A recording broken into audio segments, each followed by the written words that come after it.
क्या था वो, प्राइस ऑफ रिलेटेड गुड्स, ठीक है, सॉरी प्राइस ऑफ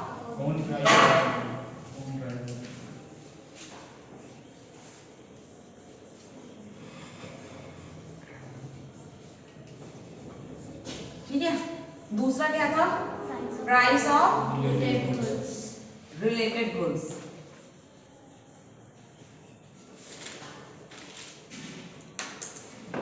जिसमें हमारे पास क्या था, कॉम्प्लीमेंट्री एंड सब्स्टिट्यूट।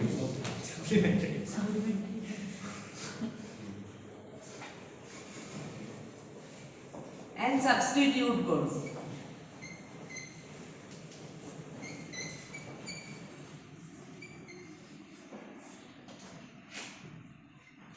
ठीक है, कॉम्प्लीमेंट्री और सब्स्टिट्यूट में क्या था कि कॉम्प्लीमेंट्री वो आइटम्स होते हैं जो एक दूसरे के साथ डिमांड में आते हैं कि अगर एक की डिमांड बढ़ेगी तो ही दूसरे की डिमांड बढ़ेगी, एक की डिमांड घटेगी तो दूसरे की डिमांड घट जाएगी। ठीक है, सब्स्टिट्यूट कौन से होते हैं कि एक की डिमांड नहीं गई तो दूसरे की जाएगी, है ना। नेक्स्ट आता है आपका इनकम ऑफ द कंज्यूमर। ठीक है, अब देखो इनकम ऑफ द कंज्यूमर में भी क्या होता है बच्चे, इनकम ऑफ कंज्यूमर, इसमें भी दो थ्योरीज जाती हैं। दो थ्योरीज क्या जाती हैं इस इनकम ऑफ कंज्यूमर में, एक होता है नॉर्मल गुड्स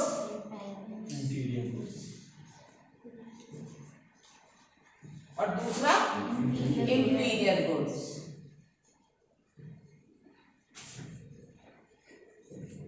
अब देखो क्या है, इनकम ऑफ कंज्यूमर मतलब बोल रहे हैं कि जिस बंदे की इनकम ज्यादा होगी वो उतनी ज्यादा डिमांड किसी भी चीज की करेगा। ठीक है, यही बोल रहे हैं ना इनकम ऑफ द कंज्यूमर पे।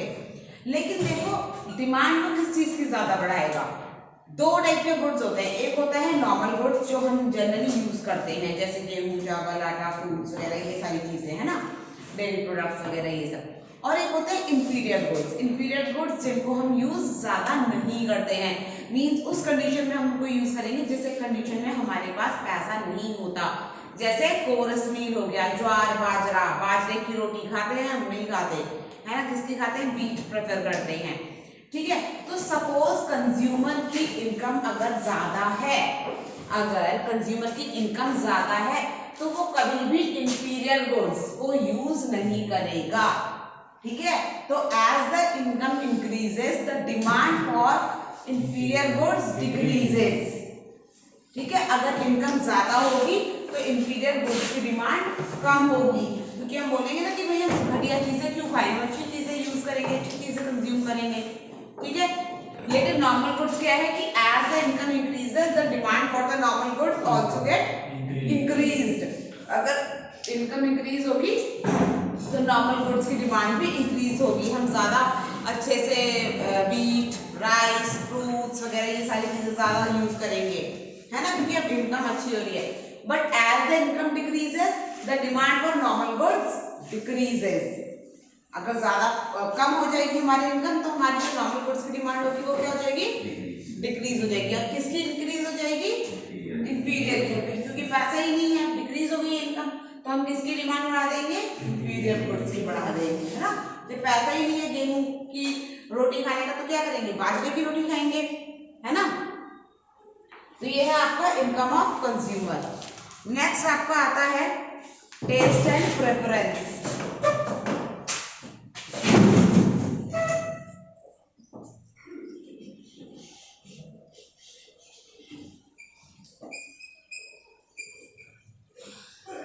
टेस्ट एंड प्रेफरेंस कि किसी भी चीज की डिमांड जो है वो इफेक्ट करती है टेस्ट एंड प्रेफरेंस के बेसिस पर, कि आपका क्या टेस्ट है, आप क्या प्रेफर करते हो। सपोज एक सिंपल सी बात है, सपोज हमारे यहाँ पे नॉर्थ इंडिया का मतलब उत्तराखंड में मुस्लिम पॉपुलेशन, मतलब हम अपने ऋषिकेश के एरिया की बात करें अगर, तो मुस्लिम पॉपुलेशन जो है वो काफी कम है in comparison to Hindu population. ठीक है, अब यहाँ पर अगर मैं एक गारमेंट की दुकान खोलूँ, उस गारमेंट की दुकान में मैं बोलूँ कि यहाँ पर वैरायटीज ऑफ बुरखास बिक रहे हैं, तो क्या मेरी दुकान इतनी चल पाएगी, नहीं। क्यों, क्योंकि हिंदू पीपल वोंट प्रेफर बुरखास, वो बुरखा प्रेफर ही नहीं करते। नहीं चलेगी, चाहे मैं कितने ही अच्छे रेट पर कितने ही अच्छे डिजाइनर झुमका बना दूं तभी भी नहीं। सेम वही शॉप अगर मैं मुजफ्फरनगर मेरठ की साइड खोल दूं तो बिकेगी, अच्छी खासी चल जाएगी। क्यों? क्योंकि वहां पर मुस्लिम पॉपुलेशन ज्यादा है और वो लोग बुर्खास प्रेफर करते हैं। ये तो गई प्रेफरेंस की बात कि आपकी प्रेफरेंस जिस चीज की प्रेफरेंस जिस एक जगह पर ज्यादा होती है वहां पर उसकी डिमांड भी ज्यादा होती है। फिर आती है बात टेस्ट की। टेस्ट की बात कैसे आती है? टेस्ट की बात इस तरह से आती है कि सपोज कोई भी खाने पीने की चीज है या जो भी मतलब कुछ वैसी चीज है, जैसे मान लो एक सिंपल सी बात मैं तुम्हें बताती हूँ। हाँ, सपोज मैं हाँ, जैसे मान लो जो असम जैसे मणिपुरी जो ड्रेसेस होती हैं या फिर नागालैंड टाइप की जो ड्रेसेस होती हैं, है ना, अब वो वैसे ऐसे बरमूडा टाइप्स और ऐसे अगर वो चीज़ हम यहाँ पे बेचने लगे तो हमारा वो टेस्ट नहीं है पहनने का, या फिर हम बहुत ही अल्ट्रा मॉडर्न ड्रेसेस हम ऋषिकेश के अंदर बेचने लगे तो हमारी कम्युनिटी का वो टेस्ट नहीं है ना। तो वो चीज़ें शायद हम इतनी ज़्यादा प्रेफर नहीं करेंगे जितनी कि वहां पर वो चीज प्रेफर करेंगे जहाँ पे लोगों का वो टेस्ट है कि हाँ वहाँ पे उन लोगों को उस टाइप का ड्रेसेस या उस टाइप का जो भी फूड ईटिंग हैबिट है डिफरेंट वो उनका जो है डिफरेंट टेस्ट है, तो वहाँ के लोग उस चीज को ज्यादा प्रेफर करेंगे, उनका टेस्ट उसके अकॉर्डिंग उस चीज की डिमांड करेंगे। हम लोग उस चीज की डिमांड नहीं करेंगे। तो टेस्ट एंड प्रेफरेंस भी कहीं ना कहीं आपके डिमांड ऑफ कमोडिटी को इफेक्ट करेगा। ठीक है, नेक्स्ट होता है आपका एक्सपेक्टेशन। एक्सपेक्टेशन में क्या होता है?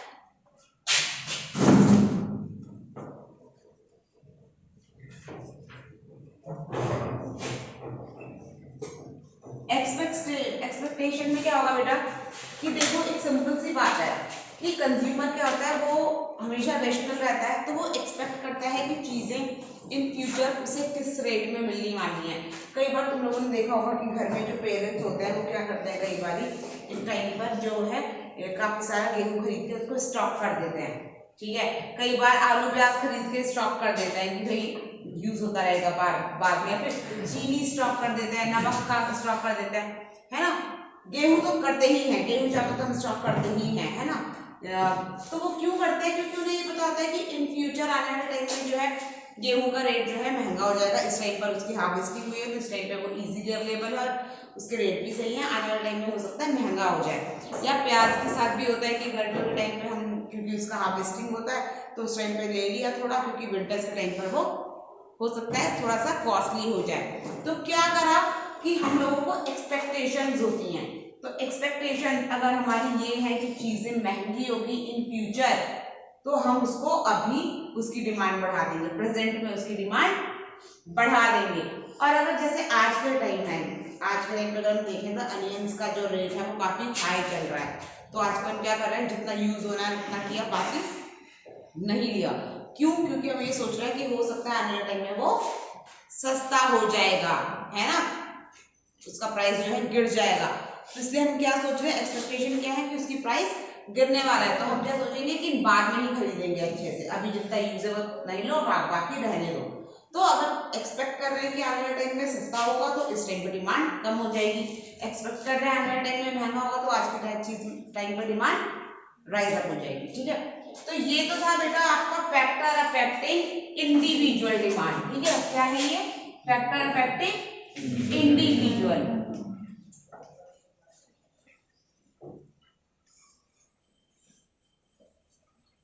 ठीक है, अब बात आती है फैक्टर अफेक्टिंग मार्केट डिमांड। ठीक है, फैक्टर अफेक्टिंग मार्केट डिमांड।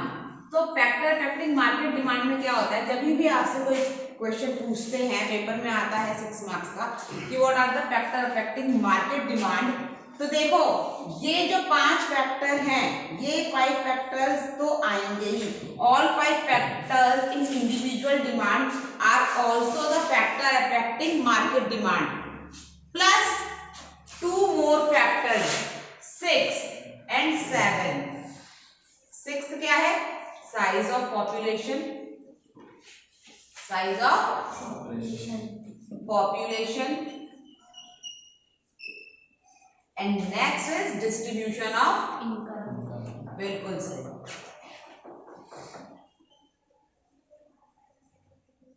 बच्चे क्या करते हैं पता है तुम्हें? बच्चे ये कर देते हैं कि जब फैक्टर अफेक्टिंग मार्केट डिमांड पूछते हैं तो वो केवल इन दो को लिख के आ जाते हैं। नहीं, आपको ये 5 भी लिखने हैं, एक्सप्लेन करने, प्लस दीज 2 ऑल्सो, ठीक है, क्योंकि वो तो है ही है जो इंडिविजुअल डिमांड को इफेक्ट करते हैं, प्लस ये 2 फैक्टर और ऐड हो जाते हैं। ये नहीं कि केवल यही 2, मतलब कोई मार्केट डिमांड पूछे तो आपके पास 7 फैक्टर्स हैं बताने के लिए, इंडिविजुअल डिमांड पूछे तो केवल 5 फैक्टर्स हैं, ठीक है। तो अब देखो 6th फैक्टर क्या है? Size of population. बहुत ही सिंपल सी बात है, किसी भी चीज की डिमांड हायर होगी जब उसको खरीदने वाले लोग ज्यादा होंगे, साइज ऑफ पॉपुलेशन ज्यादा होगा। सपोज अब जैसे बोलो ना ओला जो टैक्सी, अगर जब यहाँ पे लगी थी तो वो ज्यादा चल नहीं पाई। क्यों नहीं चल पाई? क्योंकि यहाँ पर उतने लोग ही नहीं थे उसकी डिमांड करने के लिए। जितने वो दिल्ली वगैरह में चल जाता है, जितना अच्छा सक्सेस मिल जाती है उसको दिल्ली में या चंडीगढ़ या मेरठ वगैरह पे जितना अच्छा से सक्सेस मिलता है, क्योंकि वहाँ पे साइज ऑफ पॉपुलेशन ज्यादा है। ऋषिकेश में एरिया छोटा सा है, पॉपुलेशन इतनी ज्यादा है नहीं, तो उस चीज की ज्यादा डिमांड हुई नहीं, इसलिए वो आइडिया उनका फ्लॉप हो गया। तो क्यों? क्योंकि साइज ऑफ पॉपुलेशन बहुत अच्छा नहीं था। प्लस दूसरा जो है इनका वो है डिस्ट्रीब्यूशन ऑफ इनकम, कि अगर किसी एरिया में इनकम का डिस्ट्रीब्यूशन इक्वल है या ठीक ठाक है, इनकम मतलब सबके पास जो इनकम है वो इक्वल है, तो चीजों की डिमांड ज्यादा होगी। अगर इन डिस्ट्रीब्यूशन ऑफ इनकम अनइक्वल है, किसी के पास तो बहुत पैसा है, किसी के पास कम पैसा है, तो डिमांड जो है वो कम हो जाएगी। अब देखो कैसे, एक सिंपल सी बात बता दीजिए, मैंने जोशी को दे दिए 5000 रुपीज, बोला जा मार्केट और कुछ भी खा जा, पिज्जा खा के आ जा। इसको 5000 रुपीज दिया और बोला जा मार्केट से पिज्जा खा के आ जाओ, ठीक है। ये ज्यादा से ज्यादा एक दिन में कितने पिज्जा खा लेगी? एक सुबह को खा लेगी, एक शाम को खा लेगी, एक दिन में खा लेगी मैक्सिमम, इससे ज्यादा बल्कि इतने में नहीं खा पाएगी, लेकिन चलो मैक्सिमम 3 पिज्जा खा लेगी, ठीक है। अब वही क्यों, अब ये क्या हुआ, इसको तो मैंने 5000 रुपए दे दिए और तुमको मैंने किसी को कुछ नहीं दिया, तो तुम जाओगे ऐसे घूम के आ गए, ठीक है। मतलब पिज्जा की डिमांड कितनी रह गई? 3, ठीक है, क्योंकि अनइक्वल डिस्ट्रीब्यूशन ऑफ इनकम था। केवल 5000 रुपीज किसी के पास है, बाकी और किसी के पास कुछ भी नहीं था खर्च करने के लिए। वही 5000 रुपीज अगर मैं तुम सब में इक्वली डिस्ट्रीब्यूट कर दूँ 200 करके, 300 करके, सपोज 300 रुपीज मैंने सबको दे दिए, 400 रुपीज दे दिए तुम सबको, तो तुम सब मार्केट में जाओगे और जितने भी हो 15-16 जितने भी बच्चे सारे उतने पिज्जा खा के आ जाओगे। तो इक्वल डिस्ट्रीब्यूशन की वजह से सबने डिमांड करी तो डिमांड बढ़ गई, बजाय कॉन्सेंट्रेशन ऑफ इनकम किसी एक बार बंदे के पास हो जो सेंट्रलाइज्ड होता है, उसके पास ना होके अगर इक्वल डिस्ट्रीब्यूशन उस इनकम का हो जाए तो डिमांड किसी भी चीज की इंक्रीज हो जाएगी, ठीक है। आगे यही समझ में आया? समझ में? yes, ठीक है। अब आता है आपका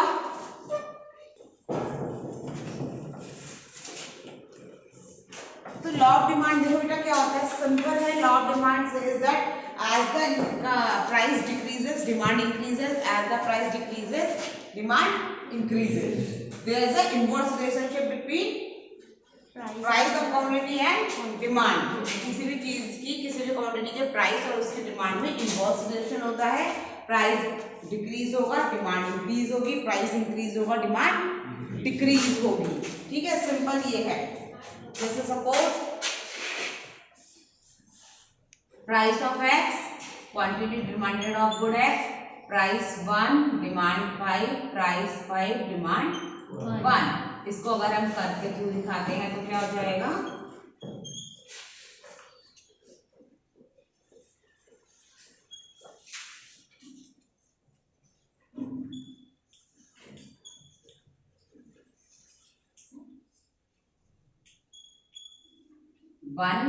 प्राइस 1, डिमांड 5, प्राइस 5, डिमांड 1, ठीक है। तो डिमांड कर्व आपका क्या हो जाएगा, ये हो जाएगा, ठीक है। डाउनवर्ड आता है ना, तो वो डाउनवर्ड आता है, ठीक है। चलो अब है आपके अजम्पशन। हालांकि अजम्पशन ऑफ डिमांड इतना ज्यादा आता नहीं है, तभी भी सुनो।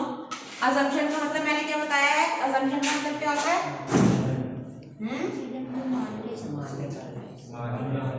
हाँ, assumption of law of demand आता है, वैसे एक दो बार ही देखा है कि आया है। हमने लॉ ऑफ डिमांड क्या बनाया है कि there is inverse relationship between quantity demanded and price. जैसे जैसे प्राइस बढ़ेगा डिमांड घटेगी, प्राइस घटेगा डिमांड बढ़ेगी। लेकिन ये जो लॉ ऑफ डिमांड है वो कुछ अजम्पशंस पर बना हुआ है। अजम्पशंस का मतलब क्या होता है? मान्यताओं पर बना हुआ है। जो अजम्पशन गलत भी हो सकते हैं और सही भी हो सकते हैं, ठीक है। तो वो अजम्पशंस क्या हैं? देखो वो अजम्पशंस ये हैं कि taste and preference of the consumer are assumed to be remain constant. पहला अजम्पशन ये है कि किसी भी बंदे का जो टेस्ट और प्रेफरेंस होता है वो हमेशा एक सा रहता है। सपोज हम बोल रहे हैं कि अगर किसी चीज का प्राइस बढ़ेगा तो उसकी डिमांड घट जाएगी, ठीक है। अब सपोज मैं मार्केट जाती हूँ और फ्रूटी का एक बॉटल मुझे 50 रुपीज़ का मिलता है। मैं मार्केट में जाके 4 बॉटल ऑफ फ्रूटीज परचेज करके लेके आती हूँ, ठीक है। अब लॉ ऑफ डिमांड के हिसाब से तो ये है कि अगर फ्रूटी का प्राइस बढ़ गया तो मैं उसकी डिमांड कम कर दूंगी। मतलब अगर 50 की जगह कल को 60 रुपीज़ की मिली तो मैं उसकी डिमांड कम कर दूंगी। 4 बॉटल की जगह 2 और 3 बॉटल्स ही परचेज करूंगी। क्यों? क्योंकि हम ये मान के चल रहे हैं कि मेरे को फ्रूटी को लेकर जो लाइकिंग्स हैं, जो मेरा टेस्ट एंड प्रेफरेंस फ्रूटी को लेकर है वो उतना ही रहेगा। हो सकता है ना कि कल को मैं बेशक मार्केट में जाऊं और फ्रूटी की बॉटल 50 की जगह 60 रुपीज़ हो गई है, तो हो सकता है मुझे फ्रूटी पहले से भी ज़्यादा पसंद आने लग गई हो, मैं उसके लिए 50 की जगह 60 रुपीज़ भी देने के लिए रेडी हो गई हूँ। ये भी तो हो सकता है ना। कोई ज़रूरी थोड़ी है कि मेरा टेस्ट हमेशा एक सही रहेगा। जितनी पसंद मुझे पहले थी फ्रूटी उतनी हो सकता है मुझे और क्योंकि मेरी आदत बनती जा रही है, हो सकता है मुझे वो और ज़्यादा पसंद आ रही है तो मैं 60 रुपीज़ की भी खरीदूंगी, है ना।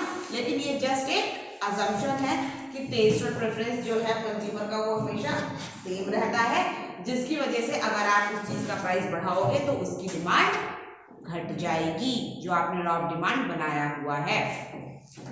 नेक्स्ट है there is no change in the income of consumer. Buyer की इनकम में कोई चेंज नहीं होता। मैं कह रही हूँ कि कल को फ्रूटी अगर 50 की जगह 60 की हो जाएगी तो मैं फ्रूटी की बॉटल हो सकता है कम खरीदूं। लेकिन क्यों? ये भी तो हो सकता है ना कि फ्रूटी की बॉटल अगर महंगी हुई है तो हो सकता है मेरी इनकम भी बढ़ जाए, है ना। लेकिन लॉ ऑफ डिमांड तो क्या कह रहा है? वो इस अजम्पशन पे बना है कि बंदे की इनकम भी हमेशा कांस्टेंट रहती है, इसीलिए प्राइस बढ़ाया जाएगा तो कमोडिटी का जो डिमांड है वो डिक्रीज हो जाएगा। इस अजम्पशन पर बनाया है लॉ ऑफ डिमांड, है ना। लेकिन ये अजम्पशन गलत भी हो सकता है उस केसेस में कि भाई कोई जरूरी नहीं है कि इनकम घटे, इनकम कांस्टेंट रहे। हो सकता है इनकम इंक्रीज या डिक्रीज कुछ भी हो जाए, है ना। नेक्स्ट है आपका कि price of related good do not change. ये हमेशा लॉ ऑफ डिमांड बनाते हुए ये दिमाग में रखते हैं लोग कि जो प्राइस ऑफ रिलेटेड गुड है वो कभी भी चेंज नहीं होता है। मैं मार्केट के अंदर जाती हूँ और मैं 4 बॉटल फ्रूटी की और 5 बॉटल और 4 बॉटल मैं माजा की खरीद के लेके आती हूँ, ठीक है। अब कल को अगर ये बोल रहे हैं कि प्राइस ऑफ रिलेटेड गुड हमेशा कांस्टेंट रहता है। अब कल को मैं मार्केट के अंदर जाती हूँ, मैंने 4 बॉटल फ्रूटी की खरीदी और जब मैं माजा की शॉप पे गई तो माजा वाले ने बोला कि माजा तो 10 रुपीज़ ज़्यादा महंगा हो गया है ना। तो उस केस में मैं क्या करूँगी? फ्रूटी को ही और एक्स्ट्रा खरीद लूँगी ना, क्योंकि माजा तो महंगा हो गया है तो फ्रूटी को ही एक्स्ट्रा खरीद लूँगी। लेकिन ये अजम्पशन इन्होंने बनाया है कि रिलेटेड गुड मतलब माजा का जो प्राइस है वो हमेशा एक जैसा ही रहेगा, लेकिन कोई ज़रूरी नहीं है कि एक जैसा हो। अजम्पशन है ना, तो उन्होंने बोला हमेशा एक सा रहेगा, इसीलिए लॉ ऑफ डिमांड इन्होंने ऐसा बनाया है कि जो चीज़ों का जो सब्स्टिट्यूट गुड है या जो रिलेटेड गुड है उसका जो प्राइस है वो हमेशा कांस्टेंट रहेगा, ठीक है।